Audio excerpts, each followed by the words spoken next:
Place to be Nation Wrestling. Welcome to episode number 45 of NWA Crock and Roll. I am your host, Sean Kidd, and we have finally, after months and months and months of waiting, we have finally made it to May of 1986.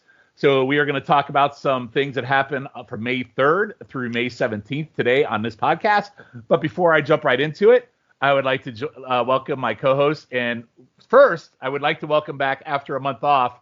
And by the way, we have everybody here tonight for the first time, I think, in like 6 months. So Colin McDougall, welcome. We missed you last month. Good evening. I felt like I was there when I was editing the pod. Some very choice opinions. Not all correct. I mean, everyone's entitled to their opinion. Doesn't mean they're always right. One in particular sticks out. But I think I may or may not bring it up at some point, or if it's brought up, then I might have to say some choice words about it. But it's good to be back. Yeah, it's definitely good to have you. And I might bring that up before we start with our actual episode tonight, because I want to get your opinion on that hot take. So I'll get to that in a minute. And it's probably one hot take from this gentleman, Scott Shiflett. How are you? I'm doing great. Glad to be here. Ready to talk about May of '86. We got the four of us back together quicker than Ole's still gone from the Horsemen. So I feel pretty good that us four were able to get together before Ole came back. Well, in all fairness, the timeline is a little different in this pod versus that. So, but all right. And last but not least, Dr. G, how are you doing tonight? I'm doing great. And, that's funny, Scott, that you say that about Ole, because I don't remember him, not being around this long when I was younger, when the whole thing happened. It seemed like, it was a shorter period of time. But again, maybe because we're going through these watches in a different way, maybe it just seems longer than it really is. But I'm looking forward to getting into May.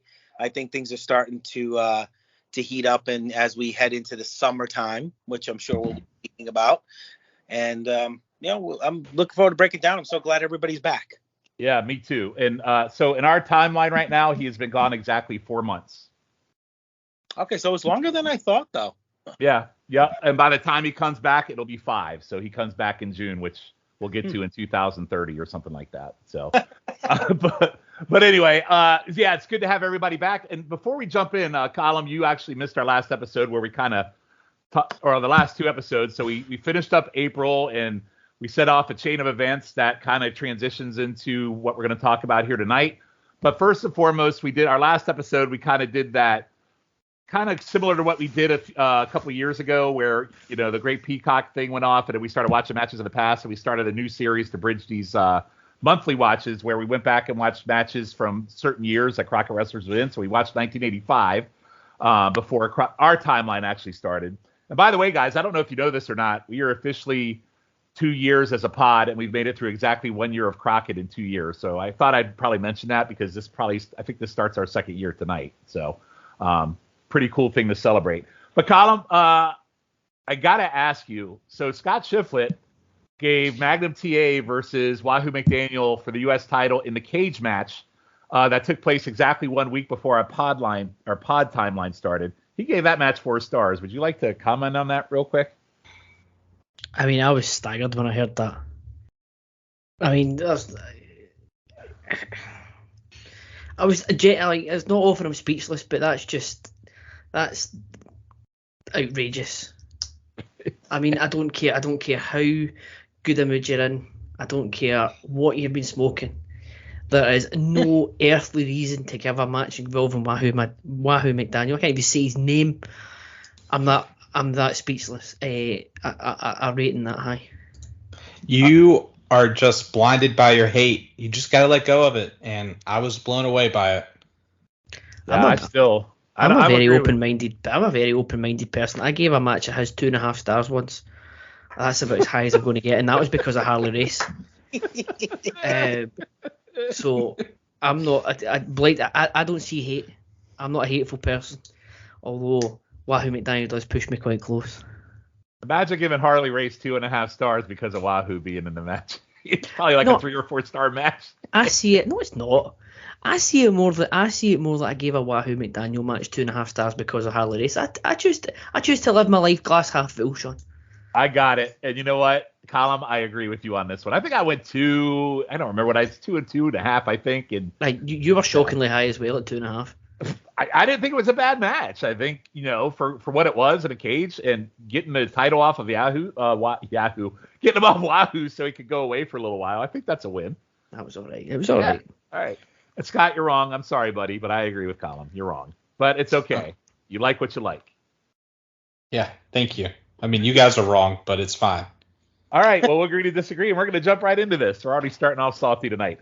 So we are going to May 3rd, 1986, and this is part 1 of our May watch. We actually have 4 parts of May.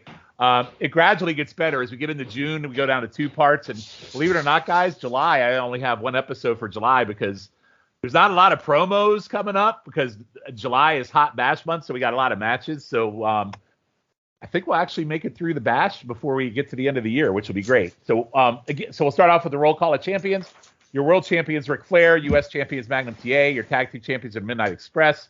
Your 6-man champions are still the Russians. Your Mid-Atlantic champion is the Missing in Action Black Bart. Your national champion is Tully Blanchard. Your junior heavyweight champion, also missing in action, Mr. Denny Brown. And your TV champion is Arn Anderson. So with that, are we ready to jump into May 3rd, 1986? Yes. All right. First up, we got a couple of matches. And this first one is a TV title match. We haven't really talked about Arn too much, or I don't think we've seen a real, proper TV match with him in a while, but it's Arn Anderson. And he's taking on a good hand, a Don Kernodle, which, as Dr. G would call him. And you know what's interesting about this, guys? This 5/3/86 match is exactly 1 year to the day of that Tully Blanchard Don Kernodle match for the TV title that shocked the shit out of us. Do you guys remember that, Colin and Dr. G? I do. Yep. Yes. So 1 year to the day. So we have Don Kernodle here taking on another Horseman. So Don, I thought, did some nice early arm work on Arn. He had a really nice, awesome back suplex. Arn then worked over Don's arm for a little bit. I also like the arm bar where Arn had it locked in at the same time. He had his knee buried into Don's head. Later, Don got his sleeper, and Arn barely made it to the rope. Don hits a nice vertical suplex, and Arn got an opening, pulling Don by the trunks through the ropes to the floor. Don kept trying to get in, but Arn blocked him several times, and then Don got back in, and he hit a neck breaker. And then he does a thing that he does throat first to the top rope. The credits start rolling. We get a small package for 2, and they went off the air with 10 seconds left. So my assumption was this went to a draw. I thought it was a solid syndicated show title defense by Arn against, like I said, good hand Kernodle. Again, we already talked about the timing of this one being 1 year exactly to the date of the Tully match we talked about. This match wasn't nearly as good as that Tully match. It wasn't terrible. I thought it was solid for a syndicated show title defense. I actually went 2 1/4 on this. Dr. G, I'll go to you first. What'd you think? We're starting to sync already. That's exactly what I did. I did 2 1/4. Not as exciting as that match, definitely. But again, 2 guys that could go at it, and anytime you get to watch Arn. I hated on television when they did that, when they ended the show without knowing what happened. They used to drive me crazy. They used to do that in Championship Wrestling from Florida a lot too, when they had a big main event. So that was kind of a little disappointing, but nothing awful about the match. Just a standard good TV match. You were excited to see a match like that on television rather than just the squash match. And I just love when Arn defended the title like that. They always made his defenses mean something, and always, no matter who he wrestled, always, gave you that illusion that possibly he could lose the match. But he always pulled it out in the end. That's one thing I noticed they always did with Arn Anderson. He always did a great job with it. So 2 1/4. All right. Yeah, and you're right. And it gets worse as we get into the next. Well, we still got a few years left on this podcast, but this is a real bad habit they have of going off the air. And this one, you can kind of assume what happened because it only had 10 seconds left. But then you get into matches that are 20 minutes in, and it's got another 10, and they go off the air, and then they don't follow up the next week and even tell you who the hell won. So that'll get annoying as we go on in this show in our future years. But it's kind of a good tagline. But you think they would hook you to come back to see what happened the following week, and they never really, embellished on that, unfortunately. Colin, what did you think of this match? I thought it was the same as you guys. I thought it was very, very solid. A solid TV match. My first note was about the Tully match. I didn't know it was a year to the day, but my first note was about the Tully match, and I did like that the commentators kept they kept bringing it up as well, how he almost won the TV title against Tully that time last year.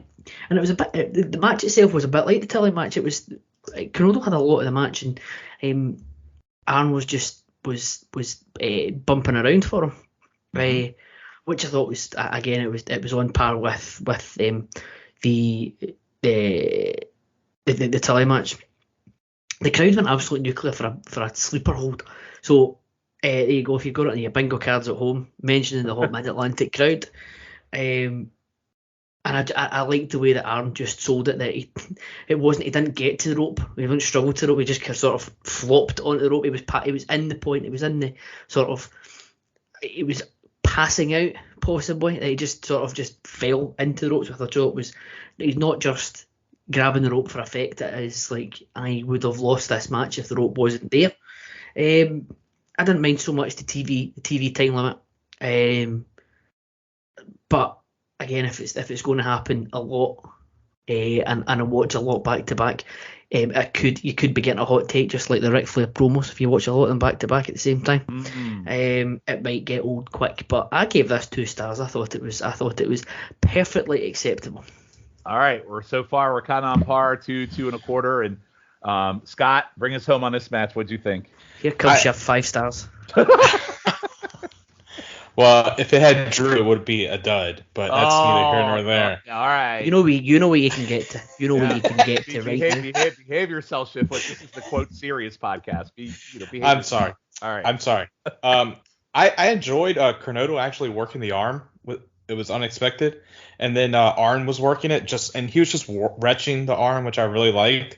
And I loved when time was running down, Arn just throws Don out of the ring, which is great because he's just going to milk the clock.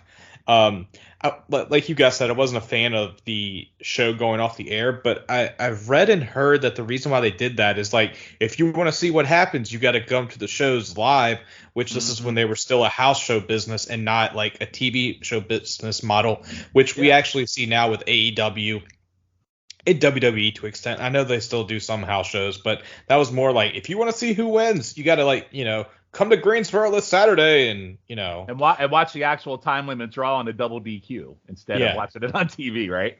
Yeah, I mean, but it's with the whole. I know you guys saw the Kernodle match with Tully, like you specified about, but I've been pretty impressed just about every time we've seen him because there's been other matches where we've seen him. Yeah, Kernodle to me is a lot like Sam Houston. If I watch a match with him, I know I'm going to have a decent to pretty good match, and that's why I do like him a lot actually. So yeah, and I actually went 2.25 as well on this, so like we're all lockstep there. I did have 3 stars, but knocked it down. I'm kidding. I had 2.25 the whole time. But no, it's a really good match and a nice kickoff for this week's shows. All right. So that's. Oh, you gonna say something? Someone else gonna say something? No, that was me. Sorry. All right. So let's move on to the next match, which I'm hoping we all agree on too, because this one is like a Sean paradise match for him because it's for the national title. It is from Worldwide Wrestling the same week as the last match that was on Mid-Atlantic, that same exact weekend. And it is Ronnie Garvin versus Tully Blanchard. And it's one of those episodes that takes up the whole episode. It's a lot like that Rock and Roll Express Koloff's match that we watched a while ago, where the whole show was just about that match, and Rock and Roll Express actually won the title. So really big time feel. They have that opening that's focused on the national title, and this feud has been building over time, which again, to put this on syndicated TV is amazing. Flair's there. He sells the match backstage with Johnny Weaver, and he talks smack about Ricky Morton and why he does it. Then Dusty comes out, and David says that he's going to join him and Tony on commentary. They recap, and they discuss the Midnight Express Baby Doll happenings from last week of April. And then we finally get to the match and intros at about the 13-minute mark. And oh joy, Tommy Young is your ref, so I wonder how this one's going to go. I'm not going to go line by line on this match. I just want to hit a few bullet points.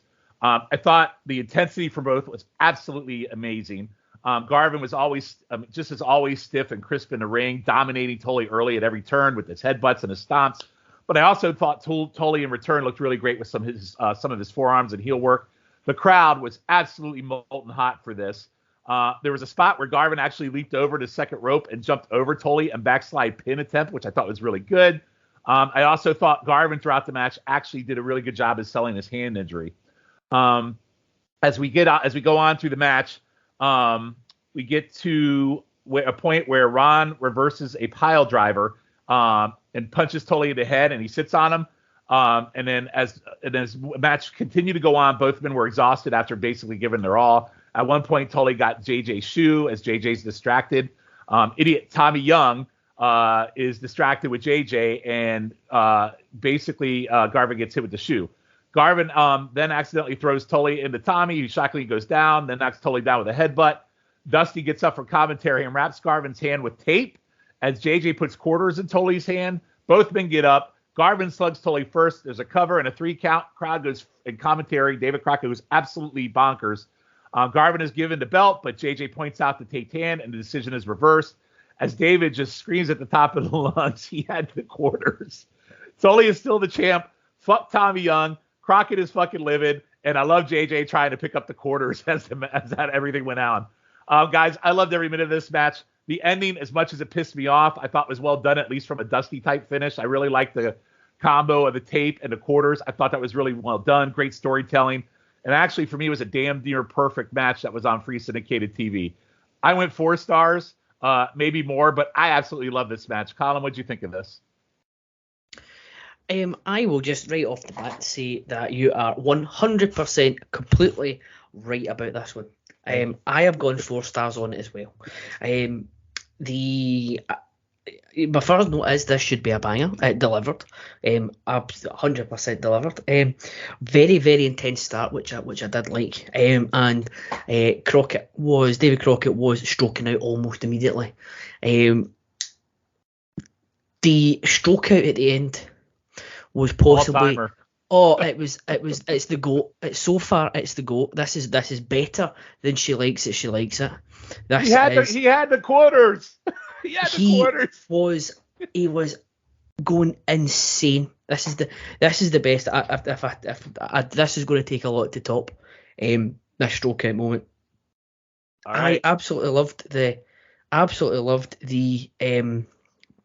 through story throughout the whole match was Garvin obviously can't tape up the hand, but he's using it very, very sporadically. But he's using the rest of his body as a weapon. It's all headbutts, it's grinding down. It is superb. And then the selling of the hand when he does use it, and he only uses it when he has to use it, was great. I loved the finish. The visual of the quarters flying out of Tully's hand was excellent. The pop was again unreal. It was just wonderful. And to think you got that on free television, even now when you get big matches matches between named people every week, you don't ever get anything as high quality as this. This was superb. Yep. Back in the day, you didn't get matches like this. You kind of always got the not on syndicated TV. I mean, again, how long? It was July of '85 when we got that whole episode for the tag team titles. And so it's been a while. So when you get a big match like this in this era of TV, and you see mostly preliminary matches or good hand matches, something like this just is crazy, crazy good. Scott, what'd you think of this one? As you guys were saying, it was a great match. I will say I did like Tully's selling of the knee and how Garvin just continued to work it. Also, Sean, you didn't mention on this, we actually got a Circuit City ad here. I kind of skipped the ad, sorry. Which popped me as just seeing an old school Circuit City ad, which is basically, for those who don't know, Circuit City was like Best Buy, and they went out of business in the mid 2000s. But as you said, Garvin's pin where he sits on him is just so disrespectful. I kind of like that. I love the use of the shoe, and then Tully working the hand because Garvin couldn't have it taped, so he lost his special move essentially. So he lost that. I was really digging the match. I bit on the new champ, and then I have in my notes here, and I messaged you guys, fucking Dusty finish. They had a hot moment there, but And I think this might, like, we've seen some dusty finishes, but I know, like, they're called dusty finishes for a reason, and we're going to probably start seeing a whole lot more of these as time goes on. And this is just frustration because it just cuts Garvin out at his knees with this, like, nonsense. And it makes Dusty look like a fool as well because they both knew it was illegal, and there they are, the supposed baby faces are stooping to the heels level. And it doesn't work on a casual fan watching thing. It doesn't work as a quote unquote smart fans watching. And I had this match at like 4.5, 4 3/4, but because of the ending and how much it pissed me off so much that I stopped watching, doing my watch for the day. I came back the next day. That's how much it pissed me off. This match from May of 1986, and here we are. When I watched was in June 2022. And it pissed me off so much. I went 4 stars, but it's like a begrudging 4 stars because everything was great, but that last 30 seconds just killed the match. Yeah, if that happened now, Sean, like the group chat that we have, Twitter would just be in an uproar if that happened. I get it, but from a creative standpoint, the simultaneous taped hands, the quarters, and David Crockett stroke out, and then JJ trying to collect I don't know. It's a shit take. I'm totally forgiving this one because I thought it was pretty fucking creative and probably the most creative one we'll see. That's just me. Dr. G, what did you think of this match?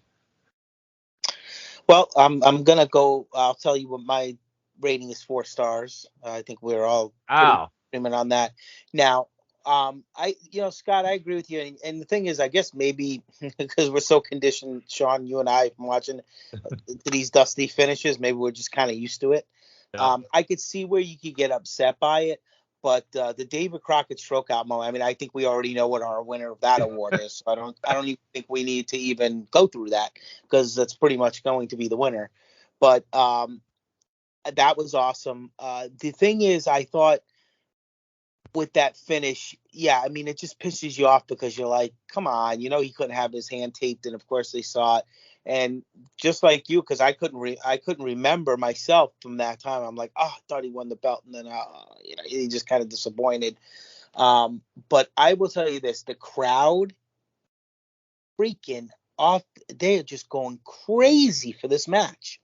I mean, a lot of these matches we're going to talk about tonight, the crowd is just so into it, and it really. Between that and the announcing really helps you enjoy it. I know that Crockett gets a lot of criticism. I kind of, I don't know, maybe just a guilty pleasure. I kind of enjoy him. Mm-hmm. I think people just take things too seriously sometimes, Not everybody's going to be Jim Ross or Gordon Soley or whoever they like, Sometimes you need that wacky announcer. That's what people loved about Jerry Lawler. I mean, in a different aspect. So I think that just really helped me get into the match. I'm so glad this was a match that was on television where we did have the announcing, because I don't know if I would have enjoyed it as much, because I thought that added, it told the story, and with him stroking out. And yes, Scott, I agree with you. The dusty finish does get kind of disappointing, and like I said, maybe because Sean and I are kind of used to this, so it probably we're just kind of numb to it at this point. But I agree with you, Sean, in the fact that they did do a pretty good job, the way they handled it. And again, I think it's because of the announcing. think about if it was one of those house shows that you would get the matches from, and we just saw it like that, we probably would be very disappointing, and mm-hmm. It wouldn't have filled in the picture. And that's why announcing is so important to wrestling. I don't think people realize that. I mean, obviously when you go live, you don't get announcing, but that's a different feel because you have the buzz of the crowd, and there's just a different aspect to it. But I just wanted to make a point of it. I thought that the announcing definitely helped make this match. Probably because of the ending, I agree. I probably would have went 4.5 stars, but other than that, I really enjoyed the match. Yeah, and I knocked it down because of the ending too. That's why I went 4. But I mean, this could have easily been, to your Scott's point, if it had like a clean finish, could have easily been a 4.5. Probably maybe one of the best matches we've ever watched in the history of this show, honestly. But go ahead, Scott. And like Dr. G, like if there would have just been like Tully hits him with the fistful of quarters, I would have liked that better, because then it would have been like, well, we would have been thinking Garvin would have had him if he wouldn't have cheated. But if they both cheated, it negates it. and it's just a crappy like flip flop. Hey, Chef, when we go to Nashville, can I hit you with a fistful of quarters when we go to the Flair show? I mean, we were doing chair shots last time, so sure. Right. So I'm gonna add fistful of quarters to the docket for that trip. All right. But no, really, really good match. Great stuff. Go out of your way if you've never seen this match. Go out of your way. It's on YouTube. I don't know, man. This is up there. It's easily in the top 2 or 3 matches we've watched on this show in the last 2 years. So amazing match. All right. So we are now going to jump to the Saturday night show this same weekend for May 3rd. And we are going to kick it off right off the bat with Jim Crockett, who comes out with Tony. There's no David Crockett tonight, so maybe he's convalescing from the big stroke out he had on that last match. Crockett announces that TA and Dusty have challenged the Midnight Express for the tag team titles on TV, but Cornette has refused to sign the contract. Second up, they announced the Rock and Roll Super Sizzler Tour to coincide with Ricky's new single and hopefully his new album. And to me, it basically sounds like Rock and Roll Express are going on a ring rap marathon. So anybody have any comments on the Super Sizzler Tour or anything? Anything on that before we move on? I need to hear if it was actually Morton singing. But like you said, it definitely sounds like they're just going to be picking up rats. Yep. Colin, Dr. G, anything you'd like to add to the Super Sizzler Tour? I agree with what Scott said. All right. Yeah, Colin? I want to hear. Unfortunately, the album didn't come out, but I apparently Ricky Morton's Boogie Woogie Dance Hall did come out, and I really want to hear that song. I'm so disappointed. I wish that, if they were a year earlier, they could have played Live Aid, and that really disappoints me that they couldn't play Live Aid. I mean, could you imagine? We couldn't get the Beatles. Bob Geldof up. We couldn't get the Beatles, but we're going to get. Could you imagine the Rock and Roll Express at Live Aid? Like, where do you even go? I can think about that. Somewhere in between Phil Collins and David Bowie, I imagine would probably be a good one. Maybe just after Queen. Queen could be the warm up to the Rock and Roll Express. Obviously, they would have needed to have redone We Are the World to shoehorn Ricky Morton. Take Bruce Springsteen out, put Ricky Morton in right into that spot. I mean, there must be somebody that you could take out. Awesome. Hey, by the way, because you said you have to see Ricky Morton sing, I want you to go on to I want you to run a search for Ricky Morton song on your Google or whatever you got, and Ricky Morton in concert. An 8-minute video of him in concert comes right up for you. So, Colin, feel free to check that out whenever you would like. Yes, but I'm looking at the people that were on We Are the World just now. There's too many Jacksons on here. First of all, get one of them out. We don't need the news. Huey Lewis is fine. Get the news out of there. Lindsey Buckingham, he's British. Get him out there. How about Oates? Oates doesn't. It could be Holland Morton. They don't need the Oates. Oates can go away. I mean, I don't understand why you need half these people. Like, Michael Jackson is fine. Jackie, LaToya, Marlon, Randy, Tito, get out. Right? No idea. We don't need all 3 of the Pointer Sisters. One of them would do. Who needs Dan Aykroyd in the video? Why is Dan Aykroyd on that song? All right, we gotta stop. I'll go down a whole rabbit hole. Thank you for that moment, though, Colin. Now I'm going to be thinking about Ricky Morton singing We Are the World. So, all right, moving on. So after that, so basically the rest of this show, it really is just highlighting the Baby Doll, Jim Cornette, and the Midnight Express stuff from last episode. So next thing we have, I'm going to do these next 2 promos before we go into the match that we'll talk about. So Baby Doll comes out with Tony. She's dressed very un-Baby Doll-like in a white dress. Thanks everyone for the flowers, says her townhouse is full. Talks about her history with Tully and doing bad things and how Dusty saved her. He's a knight in shining armor after everything she did to him. Basically, excuse me, Dr. G, I apologize. Cover yours. Basically, what she does here is give Dusty a verbal BJ. That's really what she does. She wants to spend her life being someone people can look up to. She wants to be good. She thanks Dusty and then tells Cornette she didn't think she'd walk again. And he's hurt her and Dusty. Says her boys will get Cornette. Followed up by a Cornette promo where he comes out. Tony says you are vetoing the contracts now, referring back to the beginning of our show where basically Crockett came out and said that Cornette would not allow Dusty and Magnum to get a title shot. Cornette says he saw Baby Doll out here. Her tale of sorrow and woe will bring a tear to a glass eye. Says she's upset her injury kept her from running to the Kentucky Derby. He brings up Crockett coming out at start about a contract versus America's team. Cornette says they are a big team in beer joints, but they haven't beat no one or proven they should be in the ring with the tag team champions. Cornette brings up all the jobber teams the Midnight Express tune up with, like the Mulkeys. Today they have the James Boys, and he tells America's team to go beat someone. Maybe then they could get a title shot. Right now you're not worthy. And then he goes into the intro for Bobby and Dennis. So before we get to the match with the James Boys, Scott Shiflett, what did you think of the Baby Doll promo and Jim Cornette? And if I recall in the chat, Shiflett, you actually brought up that you found Baby Doll somewhat, well, I won't say what exactly you said, but somewhat beautiful, to be politically correct. Yeah, she looked attractive for the first time. I think it was that white dress she was wearing. But yeah, like you said, it was a verbal BJ to Dusty, saying like how he's a knight in shining armor, and saying how like a real champion are loners, and like he was a loner, and she wants to be good, and like, you know, says her boys will get Cornette. I liked because it seemed like they were maybe going back to the Tully feud, but I like how she turned that into like the Cornette feud, which, to be honest, this was a surprising feud. Like, you guys may know this.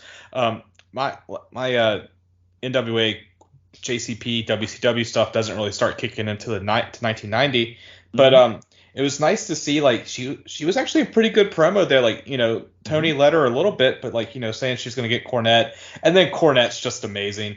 The Kentucky Derby line, like, I was laughing. I had to pause it, and I was like, oh my god, like, talk about stuff you couldn't get away with now.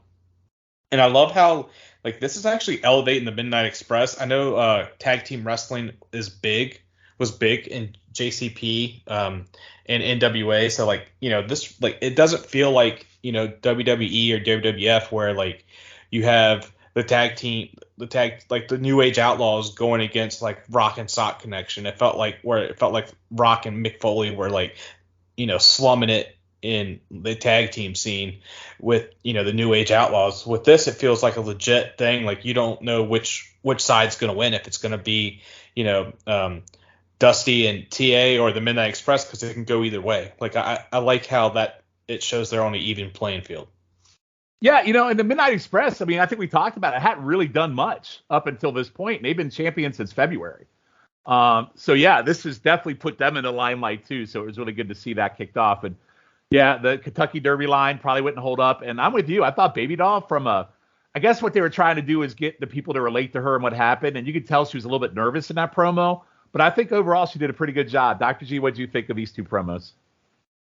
I thought she did a pretty good job considering the amount of time they gave her. It was a couple of minutes, I believe, you know, which could be like an eternity when you're doing something like that. So, yeah, she seemed a little nervous at first, but once she got comfortable, then she started really getting into it. Yeah, you're right. She was basically, you know, putting over Dusty throughout the whole promo. I like that you put it much better than we did. Thank you for that. reel that sucker back in. Thank you. But no, she did now you started to see a little bit more of her rather than, you know, usually, you know, Dusty or somebody's always just near her, and so she'd only get like a few words in. So she was able to really show her, you know, kind of let her show off her mic skills a little bit, which again were a little shaky at first, but I think again once she started getting comfortable and she knew what she wanted to say, she did a pretty good job. Cornette, I mean, what could you say about Cornette? It's amazing. That guy is so hyper. I don't know what the heck he was drinking, how much coffee he drinks a day or whatever it is, because he was just always on fire, always on point.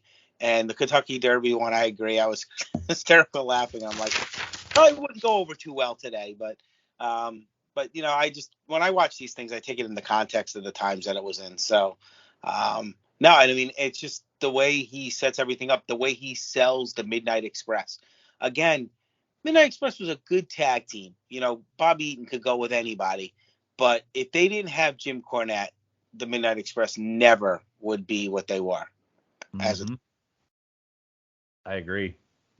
Callum, what'd you think of this?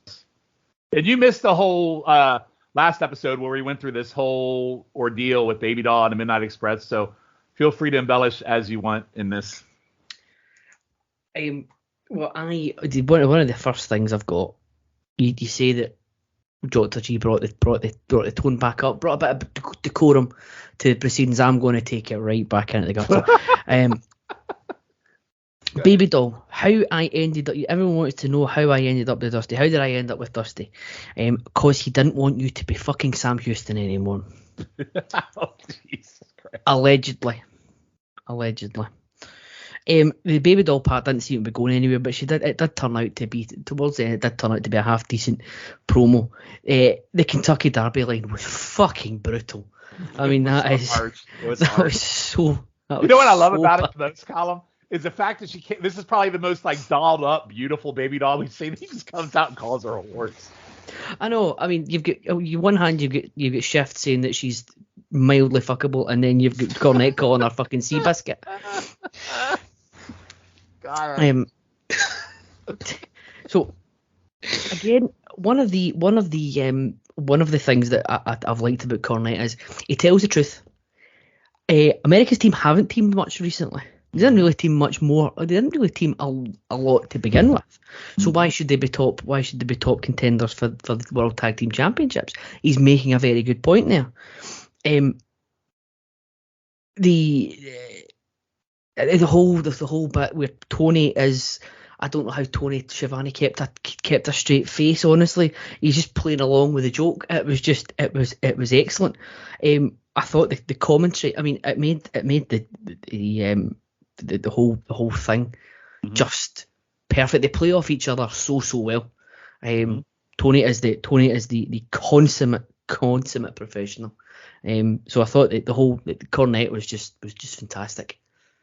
Okay, so let's talk about the match. So Midnight Express versus the James Boy. So if you watch this in its timeline, you say, oh, he's gonna take on the James Boy. It's gonna be like the Mulkeys or whatever. So the Midnight Express, Cornette, they're waiting in the ring for the James Boys.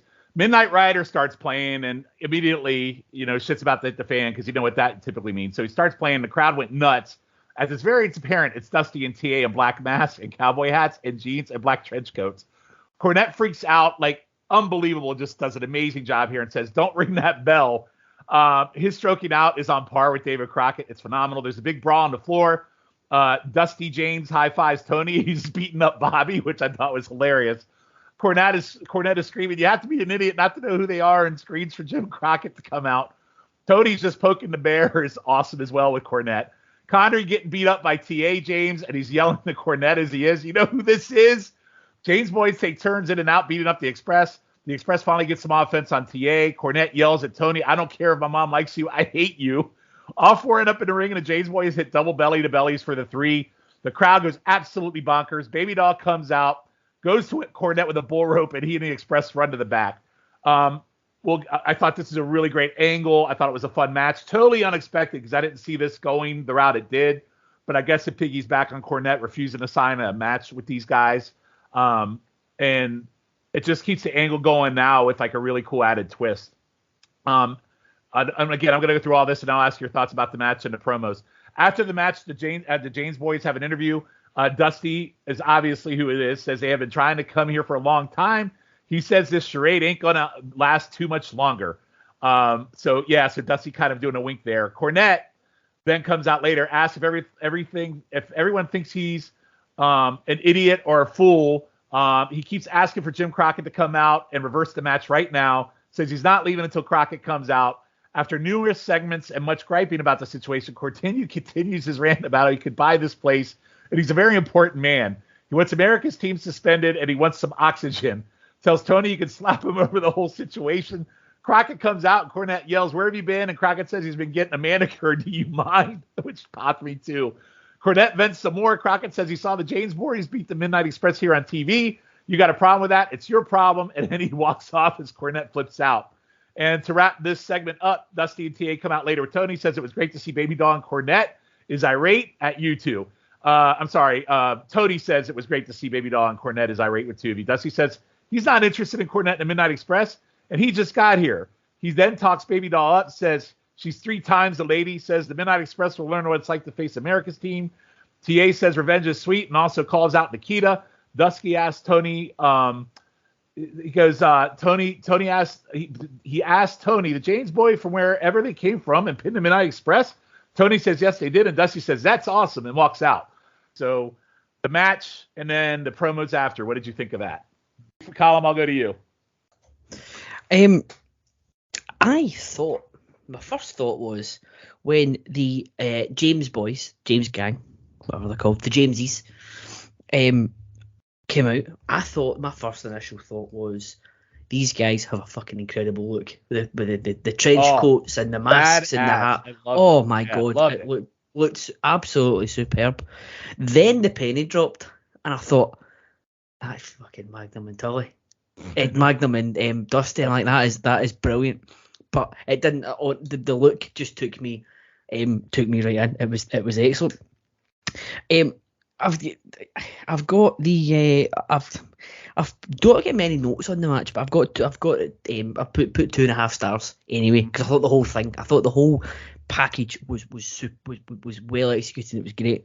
Cornette after is just he's blowing a gasket. He's on top form. And I made a note that he's again seemingly obsessed with people's ages on this podcast. Jim Cornette at this point is 24 years of age.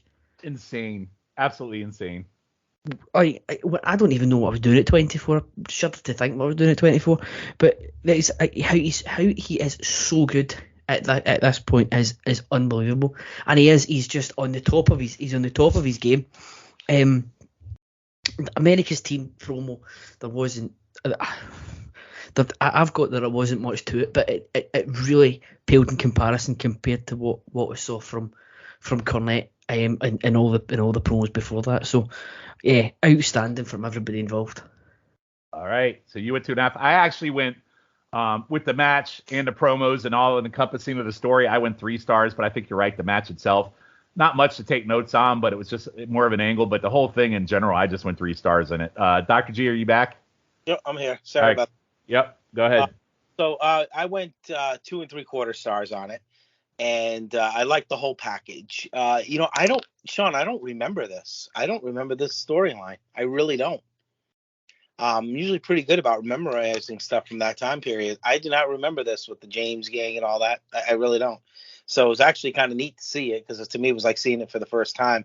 Dusty did a lot of that stuff, obviously, the Midnight Rider stuff. So I just, but this one, the Midnight Rider, he was actually trying to hide the fact that he was Dusty here. It was kind of like, wink, wink. Yeah, we know what's going on.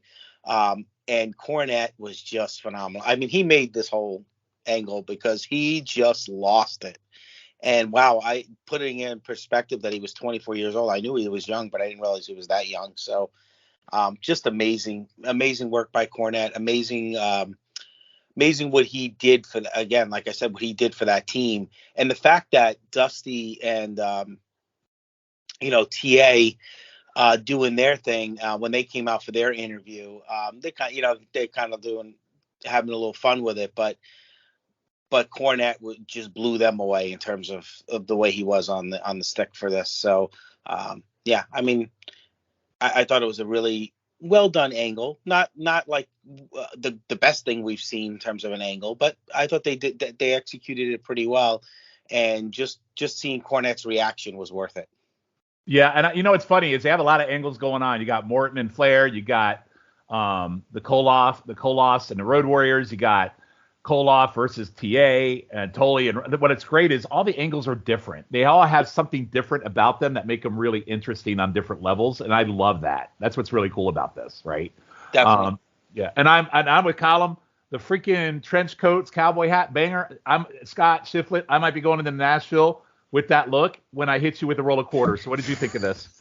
Oh my God, I love this. This was amazing. Like, I thought the James gang was like a bunch of jobbers, because I was thinking of the TNA James gang that they had a couple years later. I loved it. The double belly to belly was sweet. The James gang actually winning, I thought we were going to get a DQ just from what we've already seen this month. The angle, I love Baby Doll chase him out, and I have here Dusty James saying he wanted to come to NWA for a while. It's so many like you said, wink, wink, nudge, nudge.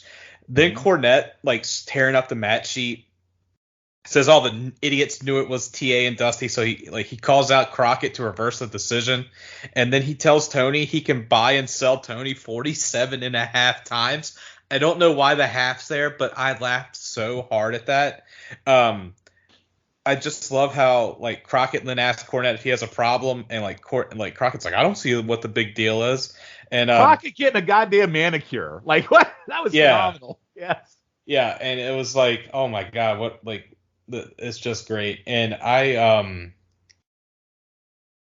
just loved it. Like I went 3 stars, but I just counted like the angle of like the TA and then being the James King and like with the match, because the match really wasn't much. It was just I just went 3 stars like with all that. But like this is just like a perfect, like it felt like a bottle episode of an angle. You know what I'm saying? Like how you get bottle episodes in TV shows. This is what it felt like, and I hope we see more of it. Yeah, I mean, if you think about it, all this happened on Saturday night. All we talked about was Crockett. We talked about Baby Doll, Cornette.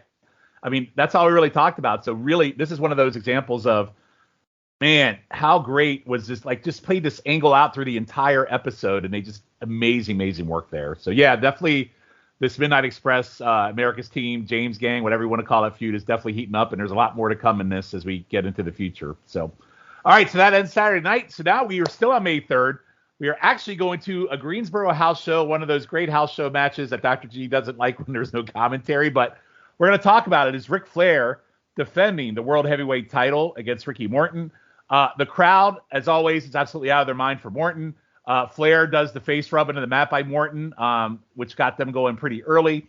Flair, I thought, hit some sick-looking chops on Morton that I thought really looked intense due to Morton's size, and Morton just sold him like murder. Flair straight up just playing the bully as Morton just fires back at him with punches. There is a long rest head spot that Flair tried to escape on an atomic drop to the knee that Morton shook off. Flair's going to rub Morton's injured face across the ropes, but Morton just pummels Flair with rapid fire punches to avoid it. Morton pretty much dominates the first 20 minutes of this match for the most part, and then Flair finally gets some control and he finally succeeds at raking Morton's injured face across the ropes continuously, and then he rubs Morton's face into the post. I thought this was smart heel work by Flair, focusing on the face. Later in the match, Flair hit tosses Morton clear across the ring, but Morton rebounds with a clothesline out of the corner. Morton takes control, gets a quick small package for a very close 3. Flair's ass is showing as Morton tries to pull him down for a sunset flip. Tommy Young actually pulls the trunks up for him, as his ass wasn't the only thing about the show, because it was really to the point where it was almost down to the knees and you're about to see something else, which was pretty crazy. Morton does a top rope drop kick for 2, got the whole crowd standing up. Morton goes for a roll-up on a suplex reversal for another 2. Morton hits a corner hurricanrana for another 2 as bell rings for the draw. This was awesome and quite the gem to find. It's clipped and cut in so many spots were choppy, but I thought it was great stuff between these two. And Dr. G, this would be one of those prime examples of if they had commentary to go with this match, easily probably over 4 stars. But in that, I went 3.5 stars on this. So Dr. G, what did you think? I did too. I went 3.5 as well. Yeah, you're right. If we the announcer, and listen, it's great that you're able to find this stuff. So it's please don't take it as a critique. No, I get it 100% though, because this could take 3.5 star match up to 4 because of the energy behind the commentary. It makes sense. Exactly. But for what it was in terms of the video and audio quality, I enjoyed it. These guys really had some chemistry. I'll tell you, and you hear interviews with Rick Morton today. They would have given him a shot at the title. Maybe it would have been a short reign, but I think they would have given. And he didn't. He was very loyal to his partner. And he said no. And Flair would have done it no problem. Flair loves Ricky Morton. Mm-hmm. I mean, one of his most favorite opponents. He says even till this day. So. I just love the way Ricky Morton sells. I mean, he is great at that. I mean, he really saw those chops were, woo, I'll tell you, Ricky Morton was definitely feeling it the next day. I'll tell you that. Yep. But the crowd energy is just phenomenal. That's I put that in big bold letters in my notes. Crowd is hot. And they are. I mean, Yep. They were just off the roof. So, again, you add some announcing to that. That could have been a 4-star match, easy, maybe 4.5 stars. Again, I think 3.5 stars is nice from, a good rating. I mean, to me, anything 3 and above, you're really, you're in good territory right there. So I love watching these two guys go at it. I forget how good of matches these two had. Different kind of chemistry than he and Ricky Steamboat, but I feel, even though I think Ricky Steamboat some of the matches might have been a little better, I like the energy better with Ricky Morton and Ric Flair, because I think Ricky Morton, just because of the Rock and Roll Express at that time, was probably more over.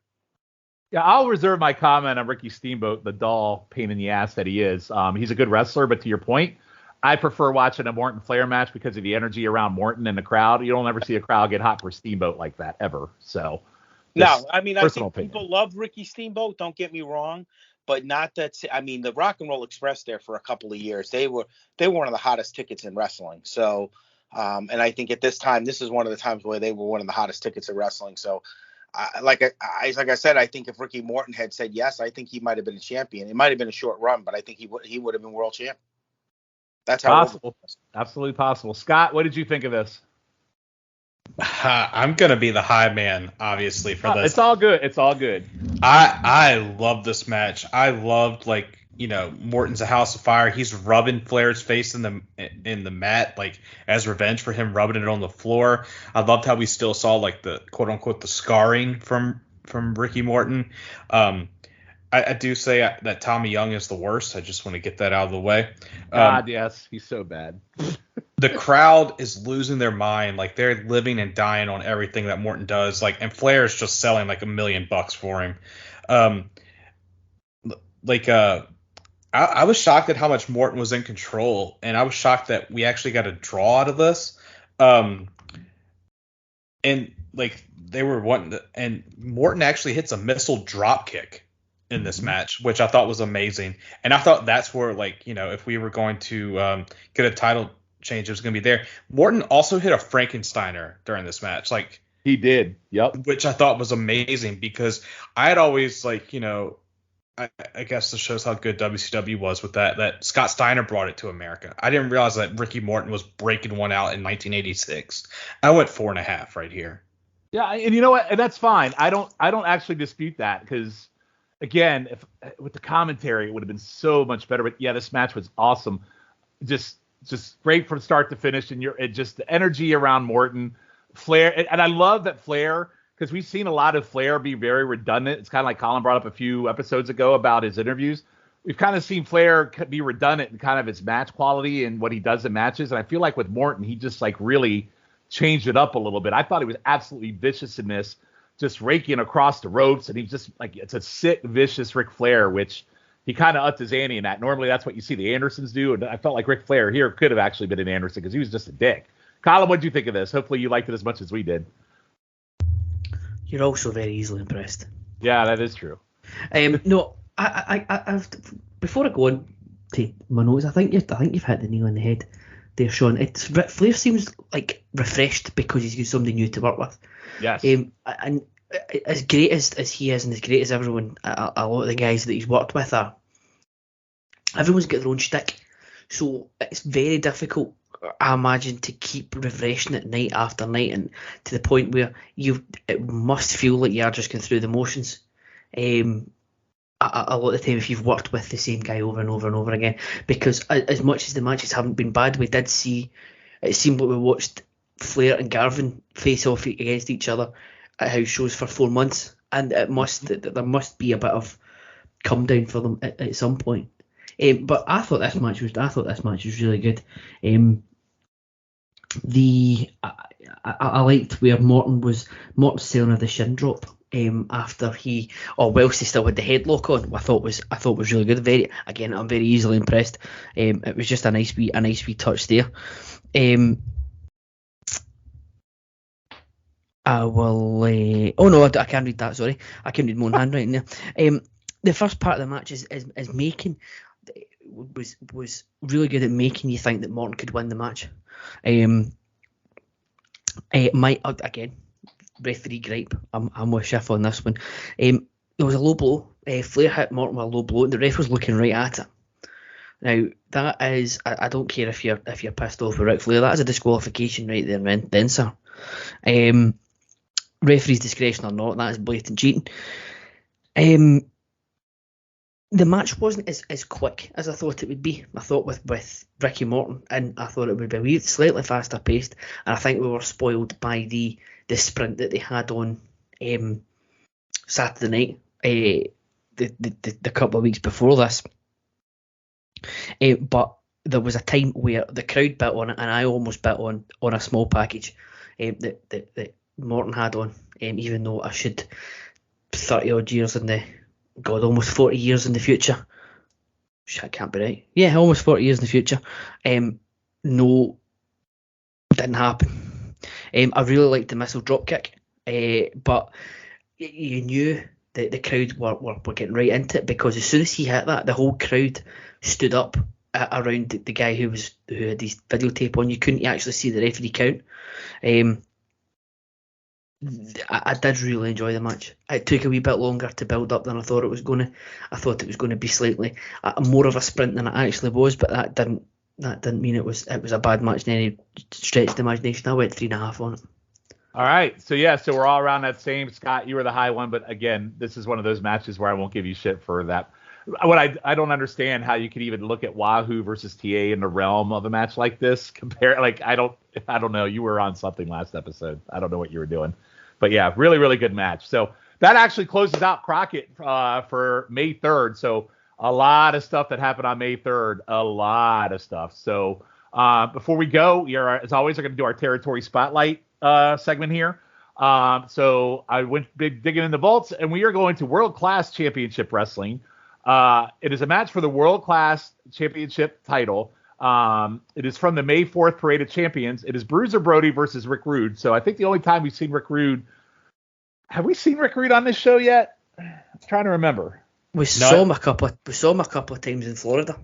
Oh, that's right. So we have seen him, but never like Rude proper. It was just kind of a one-off situation. We'll see him again. Yeah, it was very watered down. It was like baby ravishing Rick Rude, not quite ravishing yet Rick Rude. Yes, and I think it was, in fact, I think it was Billy Jack and Wahoo versus him and the future Jimmy Jack Funk on an episode of Saturday Night. Wasn't that the match we watched? There was that, and then I think he did have a match. He had a singles match with Billy Jack Haynes. Remember we did Battle of the Belts? That is correct. I'm sure he did. I'm sure he was in one of them.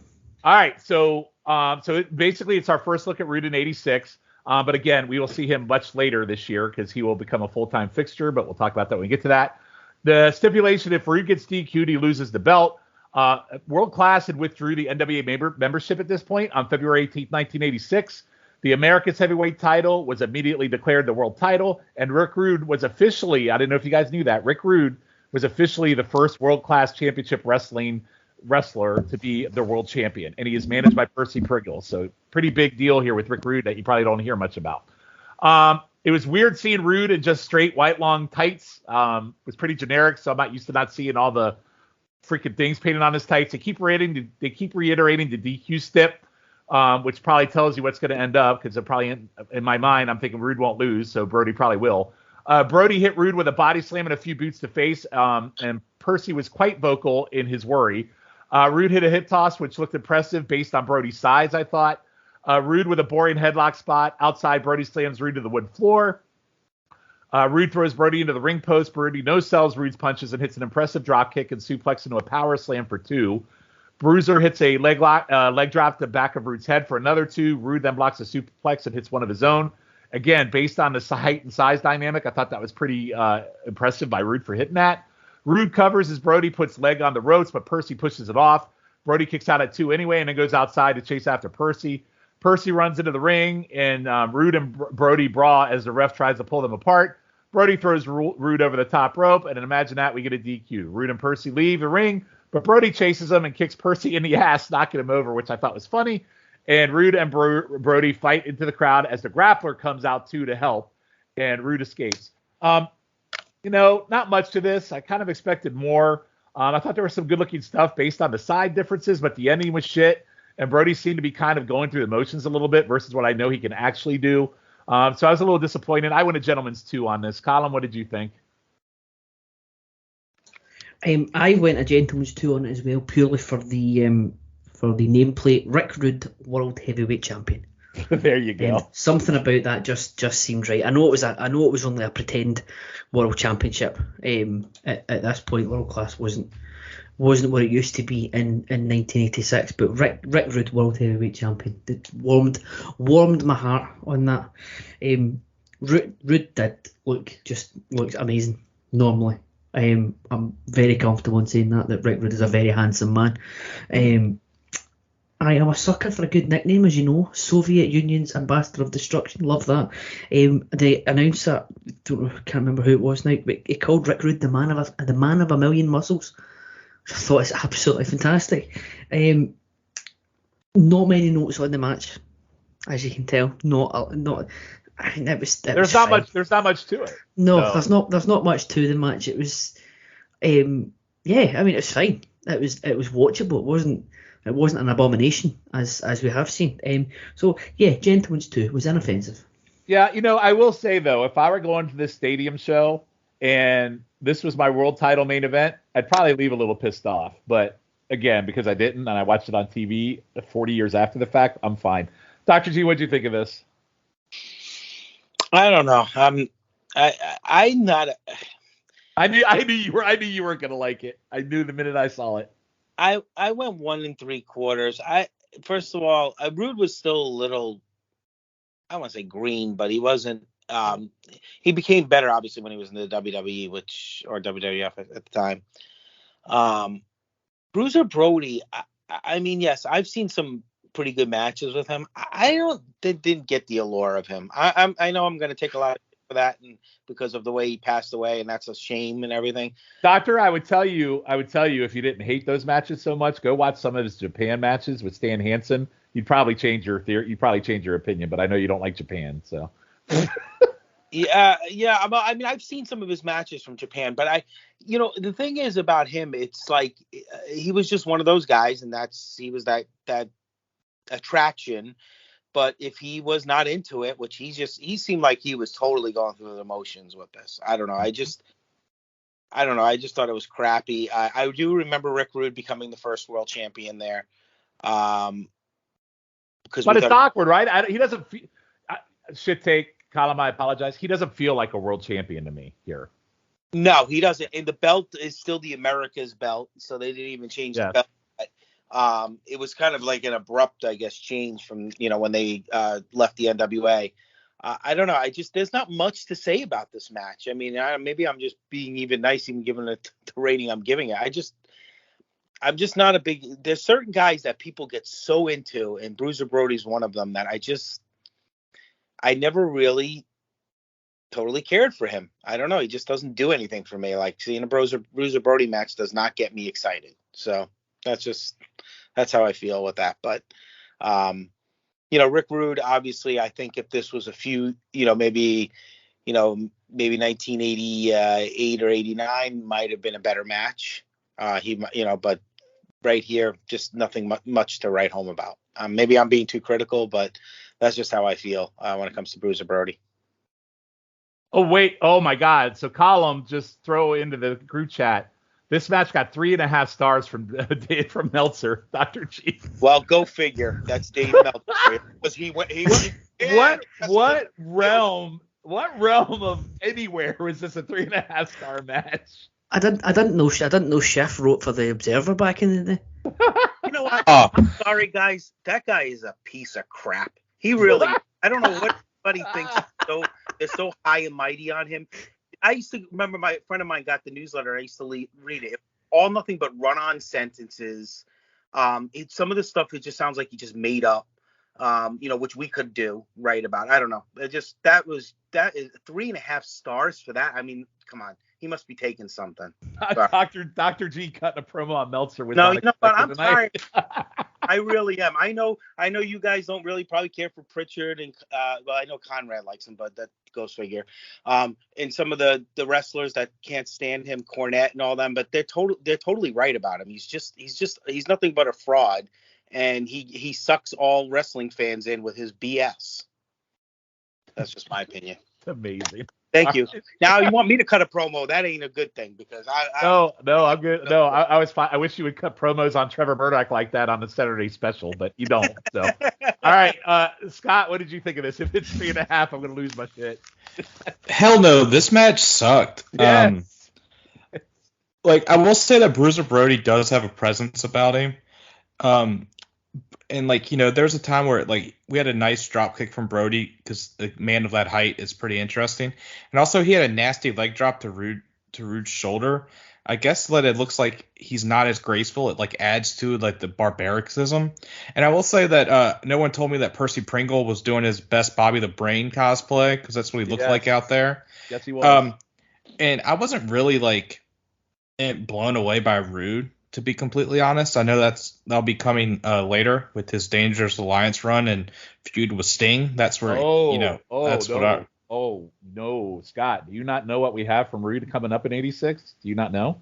I know he was in a tag team and left Crockett. Him and Manny Fernandez. I look forward to that. To that. Yes. And then we got the crappy Bruiser throwing Rude over the top rope for the DQ. Just a crap match. Like I said, a star and 3/4, and I thought I was being gracious with that when Callum gives 2 stars just because the chroma. I gave it 2 stars too because it's kind of like what you said about Bruiser. Some of the stuff he did was good, and I thought Rude actually muscling some of the moves he did and suplexes and stuff like that were impressive because Brody just totally outsized them. So it definitely showed off Rude's strength. But I get the hatred. I don't disagree with anything anybody really said on this pod tonight, unlike the last show where you gave freaking Wahoo TA 4 stars. But yeah, that match was a banger. All right. Anyway. That match was better than any TA Nikita match we've seen.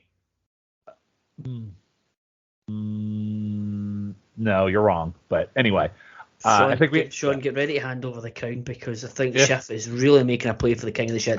He really, really is. And by the way, it's interesting. It's with the same fucking wrestler that I got it for. So that's pretty funny. Anyway, all right. So that ends tonight's episode. So kind of a quick breezy watch here to talk about some good shit. So it continues pretty much the end of April into this is all one day though. It's crazy how much they pack into just one weekend of wrestling.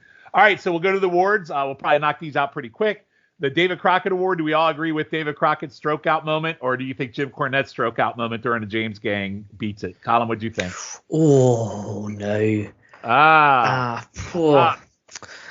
think, I'm going to stick with my loyalty to David Crockett because that was an all-timer. I think Cornette could maybe overtake the one he had, but I don't think David Crockett is ever going to beat the stroke out he had at the end of that match. I agree. I got Cornette in a later award. Dr. G, I assume it's Crockett? Yes. All right. Schiff, Crockett? Yeah. All right.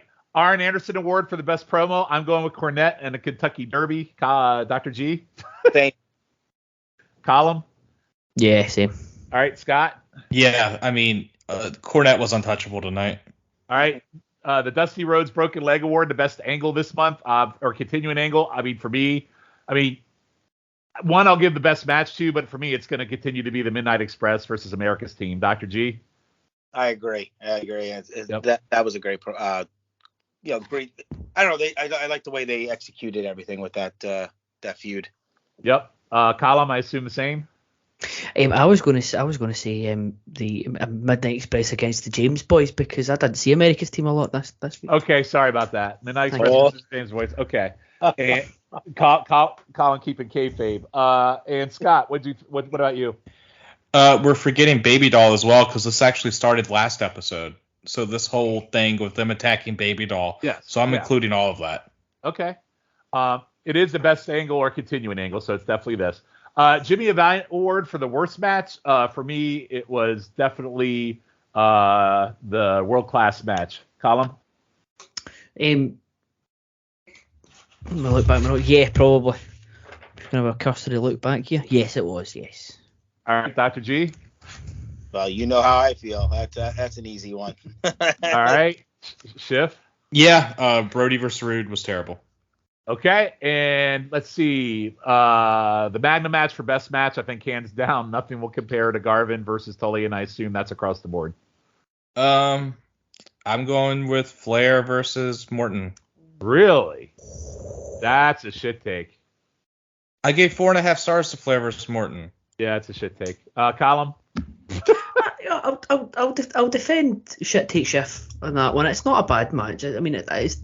I think it is a very, very good match. I don't blame him for picking it, albeit I have picked Garver and Tully. All right, Dr. G.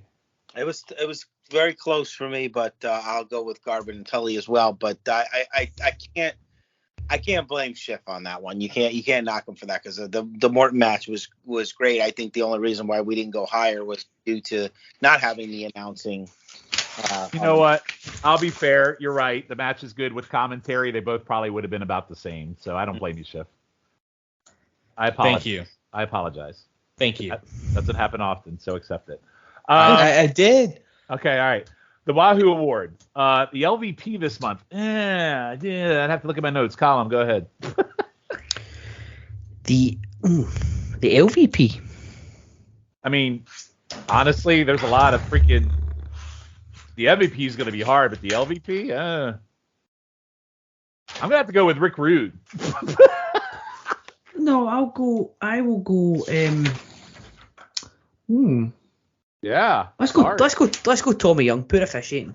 Damn it. I'll go to Tommy Young too. That makes sense because of the ending of the costed us a 4.5 star banger for the Garvin match. Hey, one thing Tommy Young at least is consistent in how much he pisses us off at least. Dr. G. It's funny, you guys shit on Tommy Young more than me, and I agree. I'm not a big fan, but the wrestlers at that time love him. Like I don't get it. NWA guys, that was their favorite referee, which again is weird, but maybe they know something better than we don't. But I have to go with Bruiser Brody because Bruiser Brody just looked like he was just there for a paycheck and just didn't care. That's just my opinion.